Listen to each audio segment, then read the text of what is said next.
सुना था तुम परम ज्ञानी हो बुद्ध। जान के आश्चर्य हुआ कि कांटा तुम्हें भी चुभता है। अब तो गली गली ये बात ना उठेगी कि तुम तो कोई पहुंचे हुए महात्मा हो। ये कांटे हमने बिछाए हैं। इस गांव में तुम्हारा स्वागत नहीं। हर दिन अनाज भिक्षा में मांग कर ले जाते हैं। चलो चलो दूसरे गांव का रास्ता लो। मेरा आप लोगों से अनुरोध है कि मुझे अपने गांव में भिक्षाटन करने दें।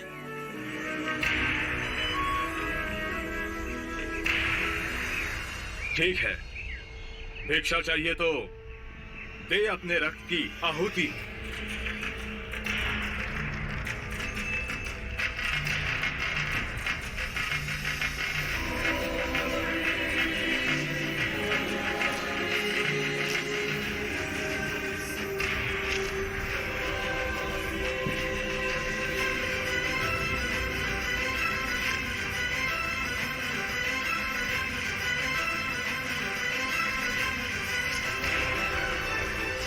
सुमित, रास्ता बुहारा तो इस गांव से तेरा दाना पानी उठ जाएगा।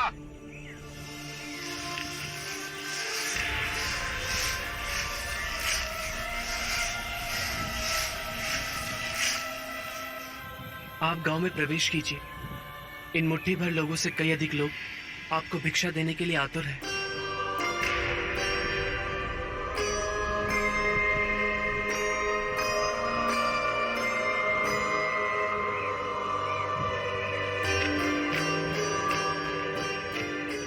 आप मुझे ना छूए। हाँ? नहीं तो मेरी छाया भी पड़ी आप दूषित हो जाएंगे। क्यों दूषित हो जाऊंगा मैं? तुम भी हम सभी की तरह मनुष्य ही हो, और एक मनुष्य का स्पर्श दूसरे मनुष्य को कैसे दूषित कर सकता है? केवल लालच, घृणा, मोह, तृष्णा, हम ही मनुष्य को दूषित करते हैं। और तुम जैसा मनुष्य जिसमें इतना प्यार भरा हो, वो केवल दूसरों को सुख ही दे सकता है, दुख नहीं। कैसे महात्मा हो तुम? तुम्हें तो जाति वर्ण का ज्ञान भी नहीं है। चोला पहने कोई सन्यासी नहीं होता। अरे पाखंडी हो तुम, पाखंडी। जो मानव से उसकी मानवता को छीनता है, पाखंडी वो होता है। यदि मुझे पाखंडी कहे आप सभी को संतोष मिलता है तो ये उचित है, परंतु इस मनुष्य में भी हमारी तरह प्राण बसे। इसे नीचा कहे, इसका तिरस्कार करना सबसे बड़ा पाखंड है। यदि जानते नहीं हो तो मैं बता दूं, ये धर्मशास्त्र है। पाखंड कैसे हुआ? जिस मिट्टी से सारी मानवता का सृजन हुआ, उसी से इसका भी हुआ। मानव और मानव में भेद कर आप सृजनकर्ता पर कीचड़ उछाल रहे हैं। यदि हम आकाश में कीचड़ उछालेंगे तो आकाश तो ऊंचा ही रहेगा, परंतु कीचड़ वापस हमारे ऊपर ही गिरेगा।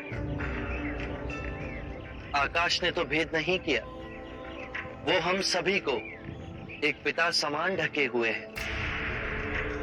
ये धरती धान उपजती है, इसने हमारे साथ भेदभाव नहीं किया।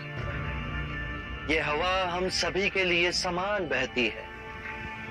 पानी हर प्यासे की तृष्णा को बुझाता है। जब प्रकृति भेदभाव नहीं करती तो हम मनुष्य में भेदभाव क्यों करते हैं? यदि ऐसा है तो इससे संघ में भिक्षु क्यों नहीं बनाते? बहुत अच्छा सुझाव दिया आपने। सुनीत, क्या तुम भिक्षु बनना चाहोगे? मैं अछूत, आप जैसे महात्मा का भिक्षु मैं इस योग्य नहीं हूं। जो मनुष्य दूसरे मनुष्य की पीड़ा को देख व्यथित हो जाए, उससे उत्तम कोई दूसरा नहीं। मैं बुद्ध स्वागत करता हूं सुनीत का हमारे भिक्षु संघ में।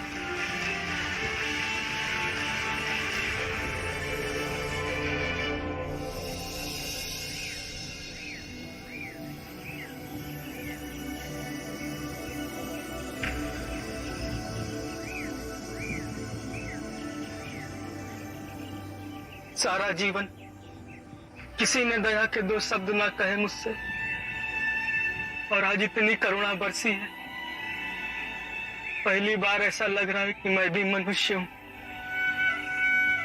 पर जो मैं कर रहा हूं यह अधर्म तो नहीं? जो अधर्म आज तक हुआ वो अब नहीं होगा। हर मनुष्य में चेतना का द्वार है, बस उसे ही अपनी संभावना को पाना है, अपनी गरिमा पे पुनः लौटना है। मेरा मार्ग प्रेम का है, वहां सबका सत्कार है।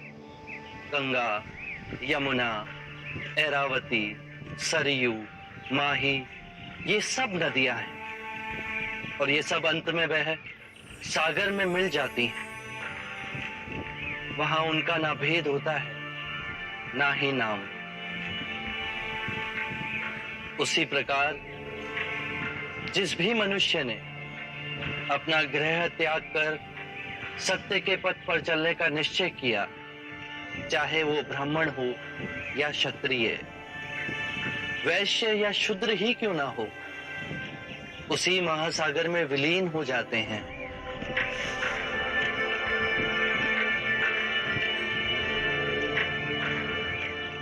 हर मनुष्य के अश्रुओं में नमक होता है,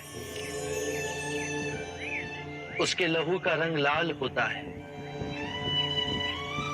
ये भेद मनुष्य ने मनुष्य को उत्प्रेरित करने के लिए बनाए हैं। आज मैं इन भेदों को काटता हूं। आज सुनीत को दीक्षा देना क्रांतिकारी होगा। हम पर बहुत से संकट आएंगे, हमें और तिरस्कृत किया जाएगा, पर सत्य आने वाली आंधी के सामने अडिग रहेगा।